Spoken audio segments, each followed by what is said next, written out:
여러분, 요거는 가브리엘 찬양대한테 한번 물어볼게요. 이 세상에서 가장 높은 산은 어떤 산일까요? 와, 맞아요. 에베레스트 산이에요. 무려 8,848m 높이나 된다고 하죠. 그러면 우리 가브리엘 찬양대에게 또 한번 물어볼게요. 그렇다면 세상에서 두 번째로 높은 산은 어떤 산일까요? 와, 맞아요. 하준이가 제대로 맞춰주셨어요. K2 산입니다. 8,611m라고 하는데요. 제가 왜 이 말씀을 드리느냐? 1953년 여름이었습니다. 파키스탄의 카라코람 산맥에서 세계적으로 두 번째로 높은 산인 K2 산에 등정하는 사람이 있었습니다. 두 번째로 높은 산이다라고 해서 두 번째로 오르기 어려운 산은 아닙니다. 이 산은요, 킬링 마운틴이라는 별명을 가지고 있어요. 그만큼 오르기 너무나 어려운 산이었습니다. 이제 미국의 등정대가 이제 등반을 하기 시작을 합니다. 등반하는 과정 가운데 거의 많이 올라갔죠. 고도 한 7,800m 정도 이제 넘는 지점까지 다다랐는데 갑자기 폭풍이 몰아치게 됩니다. 그러면서 자신들이 가지고 있던 장비들이 다 망가지게 돼요. 뿐만이 아니라 대원 중에 한 명이 심각한 부상을 입게 됩니다. 이제는 정상 탈환을 목적으로 하는 것이 아니라 안전하게 내려가는 것, 하산하는 것이 목적이 되었습니다. 한 걸음 한 걸음 조심스럽게 내려갑니다. 이들 모두는 하나의 밧줄로 서로 연결이 되어 있었습니다. 그러다가 한 사람이 빙벽에서 발을 헛디디게 됩니다. 그러면서 모든 사람들이 연이어서 계속해서 빙벽에서 떨어져 나가게 됩니다. 오직 한 사람, 한 대원인 피트 슈닝이라는 사람을 제외하고는 모두 공중에 매달려 있게 되었습니다. 피트 슈닝이 보니까 남은 5사람이 쫙 밑에 보여요. 근데 누구랑 연결이 되어 있습니까? 자신과 연결이 되었잖아요. 6명의 몸무게를 자신 오직 한 명이 감당해야 되는 거예요. 얼마나 두렵고 떨리겠어요? 여러분, 가능합니까? 피트 슈닝의 손과 발, 온몸의 근육들이 찢어질 듯 하였을 것입니다. 하지만 그 밧줄을 끊지 않았어요. 마지막까지 지탱했어요. 왜냐하면 그 밧줄을 놓는 순간 자신뿐만이 아니라 모든 대원들의 죽음을 의미했기 때문입니다. 결국 한 사람이 끝까지 버텨준 덕분에 이 현장에서 한 사람을 제외하고 모든 대원이 살게 되었습니다. 사랑하는 성도 여러분, 오늘 제가 여러분들과 함께 나눌 말씀은요, 매여있는 삶에 관한 이야기입니다. 매여있는 삶. 여러분, 매여있다라는 건 좋아 보입니까? 안 좋아 보입니까? 별로 좋아 보이지 않아요. 왜냐하면 매여있다라는 것은 내가 자유롭게 움직일 수가 없는 것이잖아요. 근데 성경에서는 이 매여있음의 가치를 상당히 중요하게 평가를 하고 있습니다. 우리는요, 모두 한 로프에 매여 있습니다. 우리가 성도 된다라는 것, 그것은 바로 예수 그리스도로 하나로 매여 있는 삶을 살아가는 것이죠. 성령 안에서 우리는 매여 있고 예수 그리스도의 사랑 안에 우리는 또한 매여 있습니다. 오늘 바울 사도의 모습을 보면서 우리는 이렇게 생각할 것입니다. 와, 바울 참 대단하구나. 바울은 마지막까지 자신의 로프를 끊지 않았구나. 때로는 내 길이 아닌 길로, 때로는 손과 발이 아플 정도로 견뎌내야 된 삶의 무게들이 있습니다. 때로는 포기하고 싶을 때도 있습니다. 하지만 우리가 오늘 성령의 밧줄을 놓지 않을 때 우리 성령께서는 여러분을 안전하게 옳은 길로 인도하여 주실 줄로 믿습니다. 오늘 우리의 믿음의 결단으로 내 곁에 있는 자들이 살리고 성령에 매어서 또한 사랑으로 살아갈 수 있는 복된 성도님들 되시기를 바랍니다. 오늘 말씀의 제목은 성령에 매여 그리고 사랑에 매여입니다. 여러분, 여러분의 인생 가운데서는 어떤 것에 매여 있습니까? 어떤 것이 여러분의 삶과 연결되어 있고요, 여러분이 이 삶에 어떠한 불편함을 누리고 있습니까? 아니면 그 가운데 행복감을 누리고 있습니까? 가족입니까? 연인입니까? 직장입니까? 경제적인 의무입니까? 건강입니까? 두려움입니까? 재산입니까? 아니면 여러분의 애완견입니까? 아니면 스마트폰입니까? 여러분은 어떤 것에 매여 살아가고 있습니까? 그리고 그 매여 있는 삶이 여러분에게 진정한 행복을 가져다 주고 있습니까? 바울과 에베소 교회는 인연이 참 깊었습니다. 바울은 2차, 3차 전도 여행을 통하여서 에베소에 방문을 합니다. 처음에 에베소에 방문할 때는 그리 오랜 시간 머무르지 않았습니다. 당시에서는 고린도 교회에서 사역을 한 후에 이제 에베소 지역으로 왔습니다. 고린도 교회 얼마나 바울이 사랑하는 교회입니까? 그 가운데서 브리스길라와 아굴라와 함께 귀한 사역을 감당합니다. 그리고 에베소에 같이 이들과 함께 오게 됩니다. 그런데 얼마 있지 않아서 바울은 브리스길라와 아굴라를 두고 다시 한번 다른 곳으로 떠나게 됩니다. 바울은 이곳에서 회당에 들어가 유대인들과 변론하는 시간을 가졌습니다. 그런데 바울이 원하는 결과를 얻지 못했던 것 같아요. 성경에 보면 바울은 그 가운데서 회당에서 한번 말씀을 전한 후에 바로 그 장소를 떠납니다. 여러 사람들은 바울에게 에베소에 남아있기를 간절히 청하였습니다. 그런데 바울이 완강하게 이를 거절을 하죠. 그리고 바울은 자신을 붙잡는 사람들에게 이렇게 말씀합니다. 사도행전 18장 21절의 말씀입니다. 작별하여 이르되 만일 하나님의 뜻이면 너희에게 돌아오리라 하고 배를 타고 에베소를 떠나. 아멘. 여러분, 바울이 조금 매몰차 보이죠. 근데 이 매몰차 보이는 이 내용 가운데 담겨 있는 것을 보면 무엇이라고 합니까? 바로 하나님의 뜻이면, 하나님의 뜻이면. 이 하나님의 뜻이면 이라는 내용으로 보아서 바울 사도는 지금 자신이 원하는 모습으로 움직이고 있는 것이 아닙니다. 하나님께서 원하시는 방향으로 움직이고 있다라는 걸 알게 됩니다. 만일 하나님의 뜻이면 너희에게 돌아오리라 라는 것은 내 의지가 아니라 철저하게 하나님의 뜻에 따르겠다라는 신앙의 결단이었던 것이죠. 지금 바울은 하나님께서 걷게 하신 방향으로 걸어가고 있습니다. 이것은 바울의 행적에서 상당히 중요한 표현입니다. 바울의 전도 활동을 보면 분명한 방향성이 있습니다. 바로 성령의 지시하심을 따라. 사도행전 13장에 보면 1차 전도여행에 떠납니다. 근데 1차 전도여행을 떠날 때 한 분이 바울 사도를 따로 세우셨습니다. 근데 이 따로 세운 분이 누구신가? 바로 성령님입니다. 사도행전 13장 2절에서 3절 말씀을 우리 가브리엘 찬양대가 한번 읽어줄게요. 자, 준비 시작.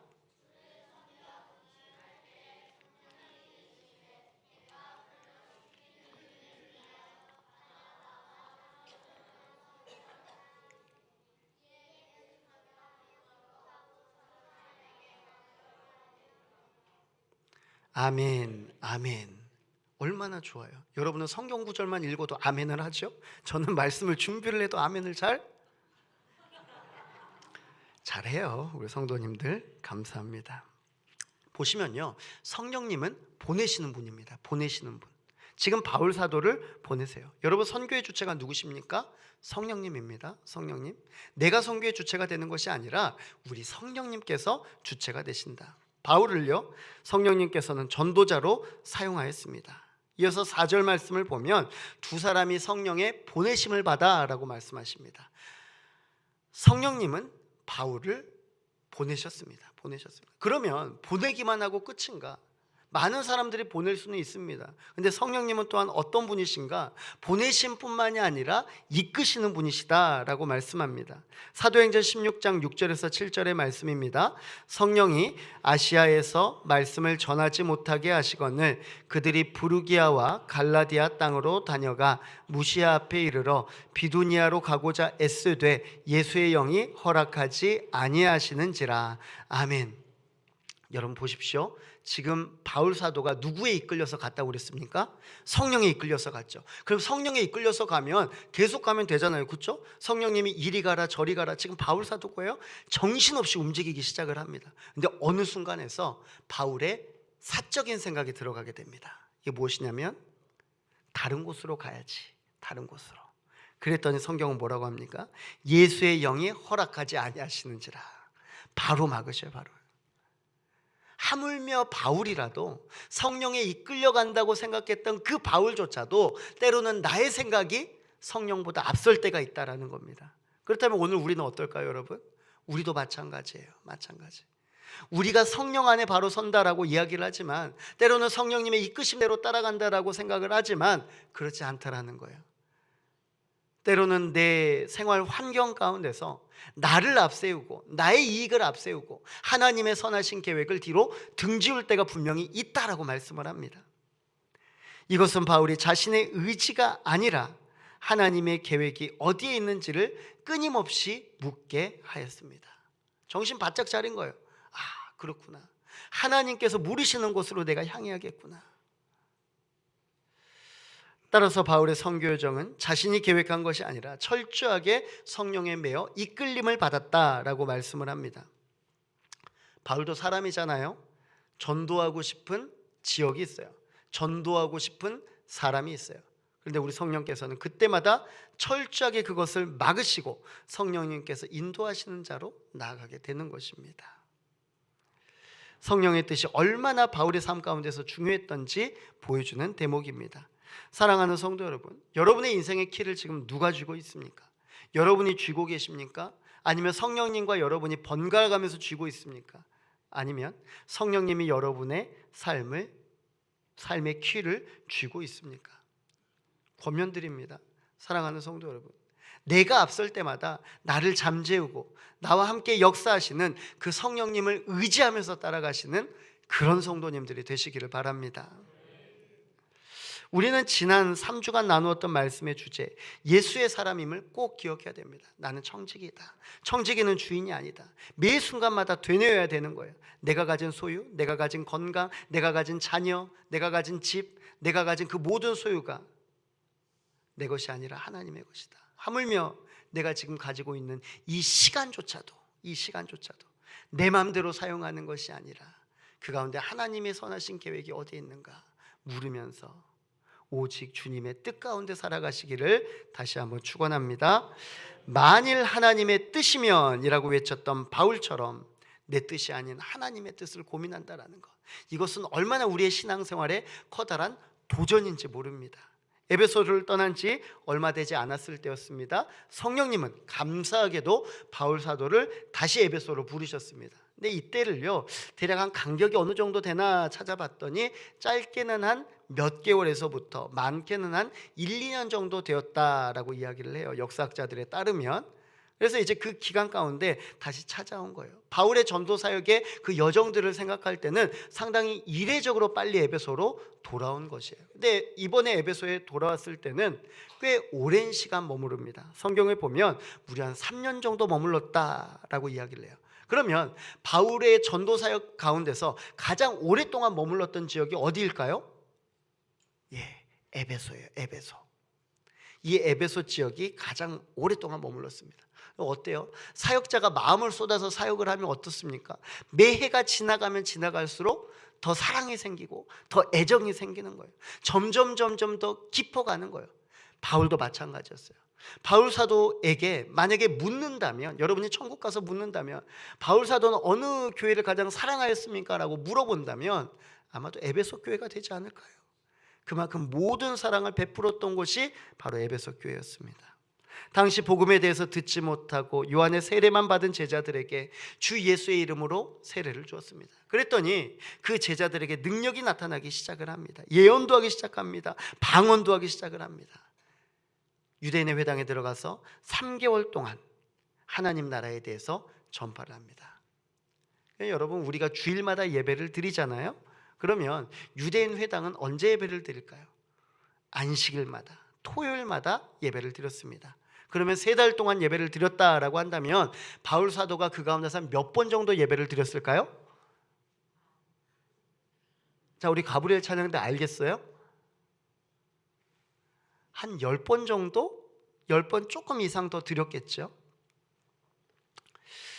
회당은 잘 갖추어진 공간입니다. 말씀을 전하기에 너무나 좋은 공간이에요. 아마 많은 사람들이 집중하고 있었을 거예요. 그런데 생각해 보세요, 여러분.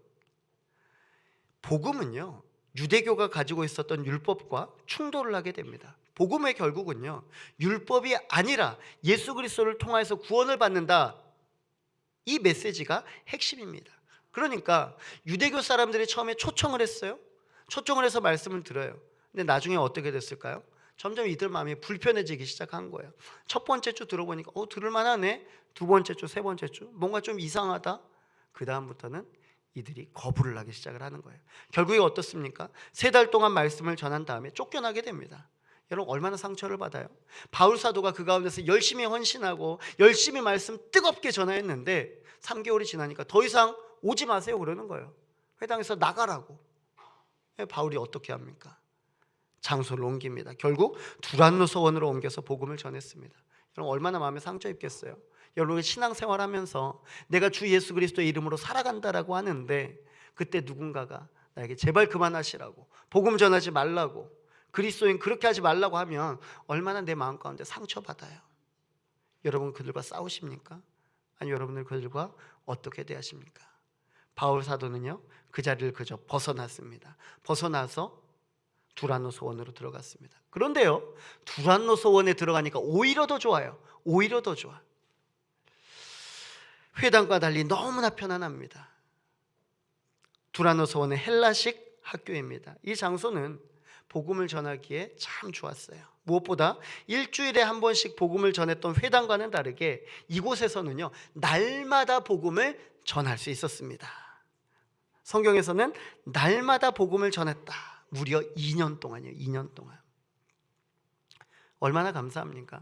근데 고대 필사본을 보면요 뭐라고 나와 있냐면 두란노 서원에서 제5시부터 제10시까지 말씀을 전하였다라고 말합니다. 그러면 5시부터 10시가 몇 시인가? 당시 헬라식으로 본다면 이것은 오전 11시에서 오후 4시까지의 시간입니다. 이때는요 헬라인에게 점심시간입니다. 근데 당시 헬라인들은요 그 지역에 사는 사람들은 점심시간에는 쉬었어요. 점심 먹고요 낮잠 잤어요. 왜냐하면 더워서 활동을 할 수가 없어요. 그런데 여러분 생각해 보십시오. 그것도 하루 이틀이지 매일매일 한 3-4시간씩 아무것도 못하고 자야만 한다면 여러분 견디시겠습니까? 그런데 바울 사도가 특강을 하는 거예요. 특강을 합니다. 두란노 서원에서 매일매일 11시부터 4시까지 말씀을 전하기 시작하는 거예요. 사람들이 어때요? 아이고 자는 거 귀찮았는데 다 오기 시작을 합니다. 그 가운데서 말씀을 쭉 듣기를 시작합니다. 그랬더니 놀라운 일이 벌어집니다. 사도행전 19장 10절의 말씀입니다. 함께 보겠습니다. 시작.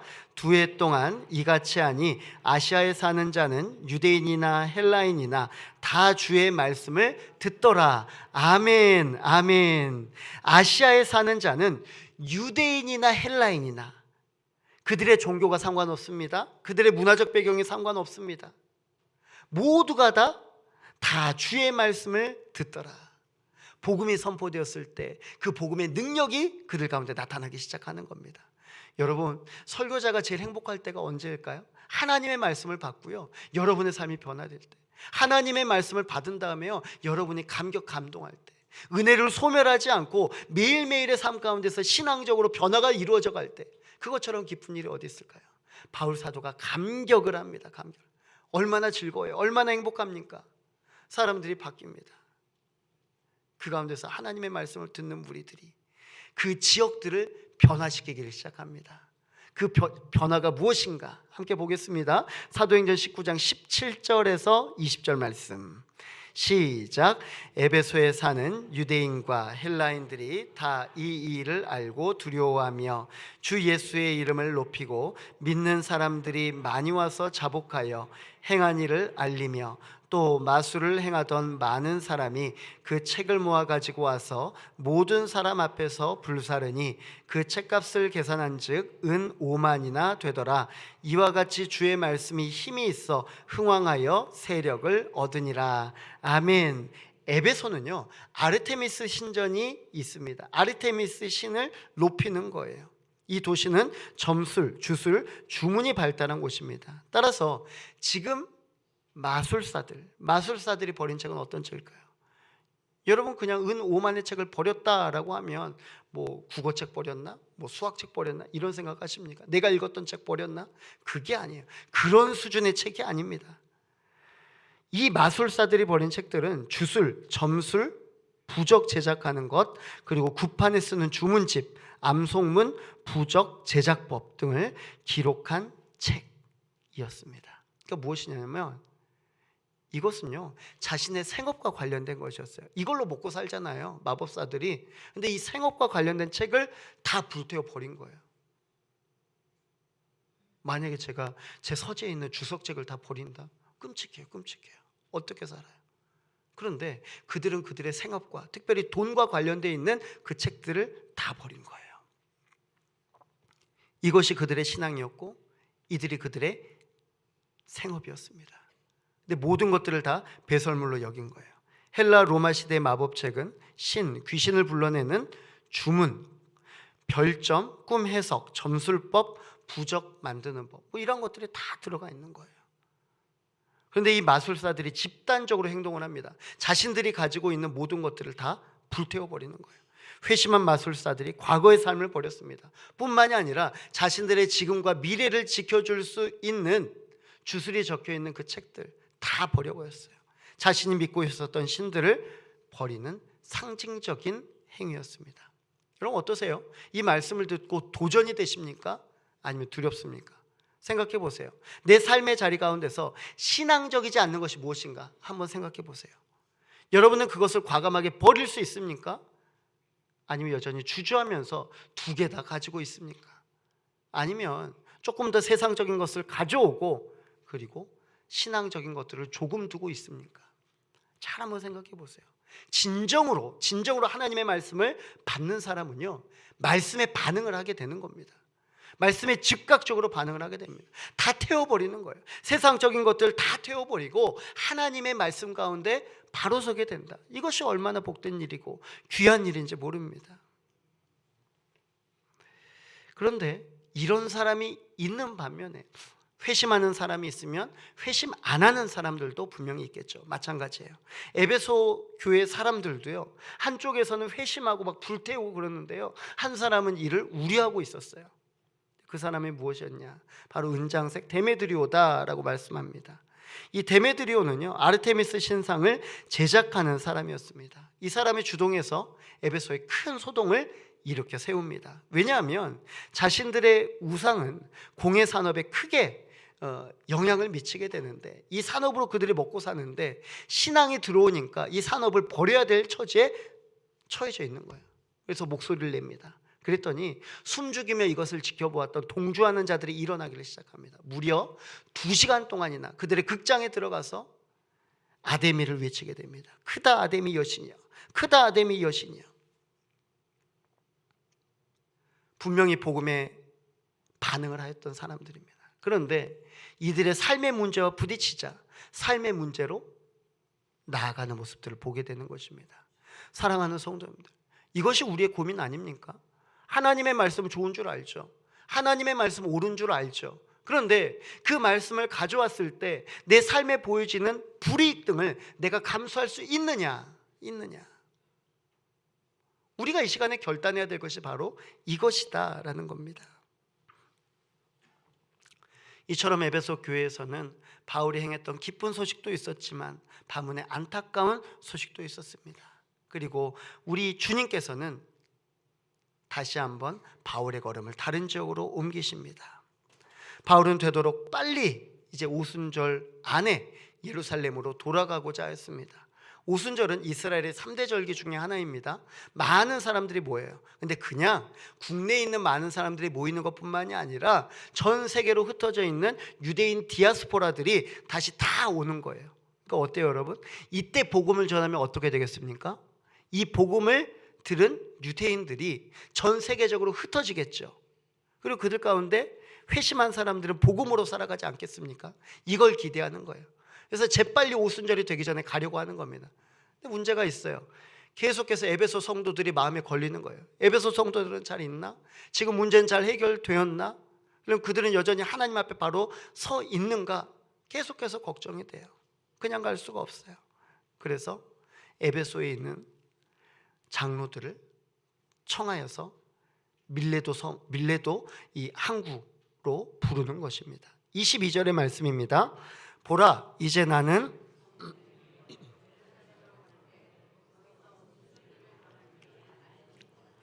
아멘. 바울은 성령에 매여 이스라엘로 가고 있었습니다. 당시 예루살렘은 그리스도인을 향한 핍박이 극에 달했을 때입니다. 그곳으로 간다라는 것은 분명히 죽는 것과 다름이 없습니다. 성령께서는 이미 바울에게 결박과 환란이 바울을 기다린다라고 말씀하였습니다. 안 가는 게 나아요. 안 가는 게 살 길입니다. 그런데 바울은 애초에 그 선택지를 두지 않습니다. 왜입니까? 이미 바울은 처음에 주님 앞에 섰을 때부터 성령에 매여서 살았기 때문에, 성령의 지시하심과 인도하심 따라 살았기 때문에 다른 생각을 하지 않는 것입니다. 어떻게 하면 마지막까지 하나님께서 나에게 부르신 그 부르심의 상을 위하여서 나아갈까? 바울이 현재 머무르고 있는 밀레도 항구에서 에베소까지는 약 70km 정도 되었습니다. 쉽게 갈 수 없는 길이죠. 그리고 이 촉박한 시간에 본인이 갔다 오면 상당한 시간을 허비하게 될 것입니다. 그래서 배를 기다리면서 에베소 교회 장로들을 불렀던 것입니다. 바울이 이토록 에베소 장로들을 간절히 찾았던 이유는 무엇이었겠습니까? 바로 이들을 사랑했기 때문에. 무려 3년 동안이나 복음을 전했는데 그 전한 복음이 훼손되거나 아니면 이들이 복음에서 이탈하지 않기 위해서 다시 한번 에베소 장로들을 불러 모아서 복음에 대한 확증함을 보여주는 것입니다. 19절에서 21절의 말씀입니다. 곧 모든 겸손과 당한 시험을 참고 주를 섬긴 것과 유익한 것은 무엇이든지 공중 앞에서나 각 집에서나 거리낌이 없이 여러분에게 전하여 가르치고 유대인과 헬라인들에게 하나님께 대한 회개와 우리 주 예수 그리스도께 대한 믿음을 증언한 것이라. 아멘. 여러분, 주님의 일은요 이렇게 하는 것입니다. 애매하게 하는 것 아니에요. 내가 시간 남아서 그때 하는 것이 아닙니다. 내 여력이 남아서 그때 하는 것 아닙니다. 성경에서 말씀한 것처럼 겸손함으로, 눈물로, 시험을 참음으로, 나에게 유익한 것이 아니라 상대방에게 유익함으로 이렇게 살아가는 것입니다. 그리고 우리의 입술로, 우리의 행함으로 복음의 길을 살아가야 된다 말씀하십니다. 오늘 바울의 결단을 한번 보십시오. 24절의 말씀입니다. 내가 달려갈 길과 주 예수께 받은 사명 곧 하나님의 은혜의 복음을 증언하는 일을 마치려 하면은 나의 생명조차 조금 더 귀한 것으로 여기지 아니하노라. 아멘. 우리 이렇게 읽었을까요? 바울 사도가 그렇지 않았을 거예요. 선포했을 거예요. 선포했을 거예요. 내가 달려갈 길과 주 예수께 받은 사명 얼마나 귀합니까? 그 사명을 끝까지 가지고 자신의 생명조차 귀한 것으로 여기지 않냐고 그 복음의 길을 걸어갔던 그 바울이 지금 그 자리에 있는 에베소 교회 장로들에게 말씀하고 있는 것입니다. 바울 혼자 성령에 매여 있는 것이 아닙니다. 바울이요 복음을 전할 때 어떤 일이 일어나느냐, 각각 모든 이들이요 성령에 매여 있는 역사가 나타나게 되는 겁니다. 여러분도 마찬가지예요. 여러분 옆구리에 있는 지금 성령에 매여 있는 흔적 보이십니까? 매여 있어요. 여러분 지금 다 매여 있는 거예요. 한 명 끌잖아요. 같이 다 딸려 나오는 거예요. 성령에 매여 있다라는 거 우리가 풀 수 없는 것입니다. 성령께서 우리를 꽉 붙잡아 주신 줄로 믿습니다. 바울 혼자 성령에 매여 있는 것이 아니라 에베소 교회도 함께 성령으로 매여 있었습니다. 여러분 함께 살아야죠. 함께 살아야죠. 성령으로 매여 있는 것이 사는 길인데 그 사는 길을 놓치겠습니까? 아니에요. 바울은 그곳에 온 에베소 교회 장로들에게 이렇게 권면합니다. 28절의 말씀입니다. 여러분은 자기를 위하여 또는 온 양떼를 위하여 삼가라. 성령이 그들 가운데 여러분을 감독자로 삼고 하나님이 자기 피로 사신 교회를 보살피게 하셨느니라. 아멘. 지금까지는요 바울이 전한 복음이 이들을 메어져 있었기 때문에 이들이 성령 가운데서 살 수 있었습니다. 그런데 이제는 이것뿐만이 아니라 성경은 자기를 위하여 또는 온 양떼를 위하여 삼가라라고 말씀합니다. 이제는 내가 나만 살아가는 것이 아니라 이 성령에 매여서 또한 또 다른 이들을 살려야 되는 책임을 우리에게 주시는 겁니다. 왜 그렇습니까? 매여 있기 때문에, 서로 매여 있기 때문에. 옆에 있는 사람의 행동이요 나에게 영향을 미치는 거예요. 옆에 있는 분이 신앙적으로 완전히 성숙해지잖아요. 그 가운데 뜨겁잖아요. 옆에 있는 분도 뜨거워져요. 근데 차가운 분은요 같이 차가워져요. 같이 냉랭해지는 겁니다. 바울은 에베소 교회도 머지않아 사나운 이리 때가 그 에베소 교회를 침략할 줄 알았습니다. 양떼를 해칠 것을 알았어요. 사람들은 믿음에 굳게 선 에베소 교회를 계속해서 어그러진 말로 무너뜨릴 것입니다. 어그러진 말이 무엇입니까? 복음을 훼손시키는 말, 복음이 아닌 다른 것들로 나의 생각을 계속해서 복음보다 앞서게 만드는 것입니다. 성경은 말씀합니다. 지금부터 준비하라. 여러분 정신 똑바로 차려야 됩니다. 내가 3년 내내 여러분 앞에서 쉬지 않고 눈물로 훈계한 것을 잊지 마십시오. 그냥 훈계한 건 아니에요. 눈물을 펑펑 흘리면서 한 거죠. 왜 눈물을 흘립니까? 주님께서 주신 감동과 그 앞에 있는 성도들의 안타까움을 보고 하신 말씀 아니겠습니까? 두란노 서원에서 계속해서 눈물을 쏟으면서 바울은 선포했습니다. 사랑하는 성도 여러분, 오늘 바울의 외침은요, 바울에게만, 그 에베소 교회 성도들에게만 그치는 것이 아니라 바로 오늘 이 자리에 계신 여러분들을 향한 외침입니다. 그냥 살아가는 것이 아닙니다. 성령에 매임받아 살아가는 것입니다. 나 혼자 성령에 매여 있는 줄 끊고 살아갈 수 있는 것 아닙니다. 모두가 다 연결되어 있습니다. 내가 옆에 있는 사랑하는 성도들, 때로는 낭떠러지에 떨어져 있다면 붙잡아줘야 되는 거예요. 계속해서 끌어당겨줘야 됩니다. 땅에 닿을 때, 허둥지둥거릴 때 그대로 두면 안 돼요. 계속해서 끌어당겨줘야 돼요. 에베소 장로들은요, 이 말씀을 듣고 그 자리에 무릎을 꿇습니다. 펑펑 울며 기도를 합니다. 바울이 마지막까지 성령에 매여 살아갈 수 있도록 기도했겠죠. 그리고 또 하나는 그들 역시도 이 환난과 어려움을 잘 이겨낼 수 있도록 마지막까지 성령의 끈으로 하나 될 수 있도록 기도했을 것입니다. 사랑하는 성도 여러분, 오늘 우리는 바울이 성령에 매여 살아갔던 것을 보게 됩니다. 성령에 매여 있었더니 자신 뜻으로 살아가는 것이 아니라 성령에 매여 살아가게 되었습니다. 하지만 바울은 그것 불편하다고 하지 않았습니다. 불평하지 않았습니다. 오히려 그것을 자신이 해야 할 분명한 사명으로 받아들였습니다.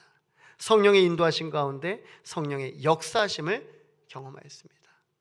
사랑하는 성도 여러분, 내가 걷고 싶은 길에서 성령이 역사하시는 것이 아닙니다. 성령님께서 지시하신 땅에서 성령의 역사가 일어나는 줄로 믿습니다. 오늘 사랑하는 성도님들의 삶 자세히 돌아보십시오. 내가 지금 걷고 있는 길이 우리 주님께서 진정으로 원하고 계신 길인가? 아니면 주님께서 원하시고 계신 길은 이쪽인데 혹은 다른 길에서 헤매고 있지는 않는가? 그러면서 성령님을 찾고 있지는 않는가? 사랑하는 성도 여러분, 우리가 성령님의 보내심을 받았다면 이제는 성령님의 이끄심을 따라 살아가시기를 주님의 이름으로 간절히 소망합니다.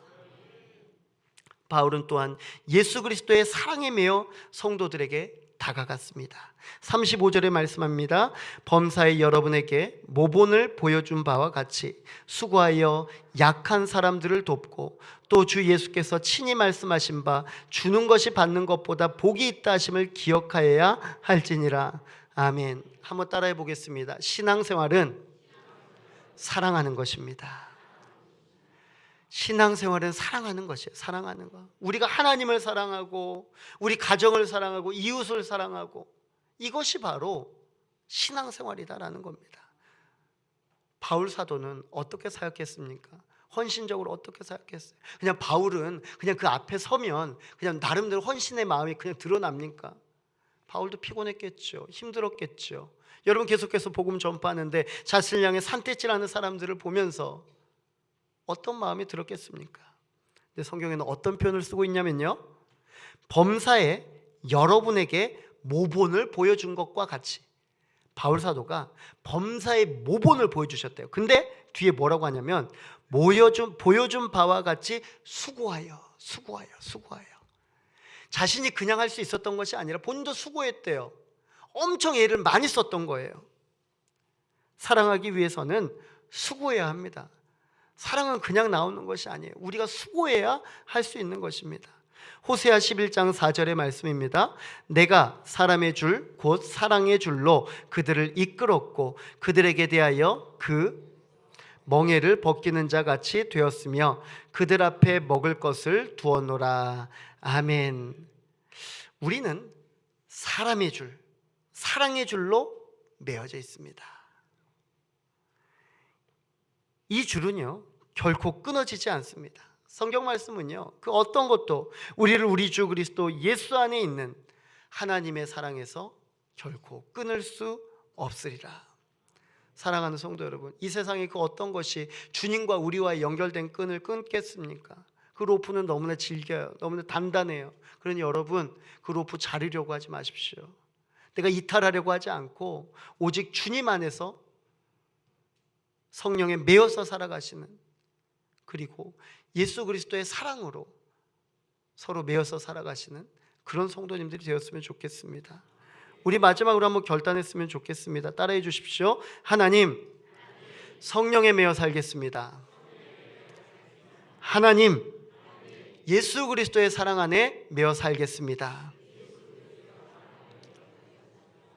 네, 이 정도 목소리로 해서는 안 매여 있겠죠? 다시 한번 해보겠습니다. 하나님, 성령에 매여 살겠습니다. 하나님, 예수 그리스도의 사랑에 매여 있게 살겠습니다. 기도하겠습니다.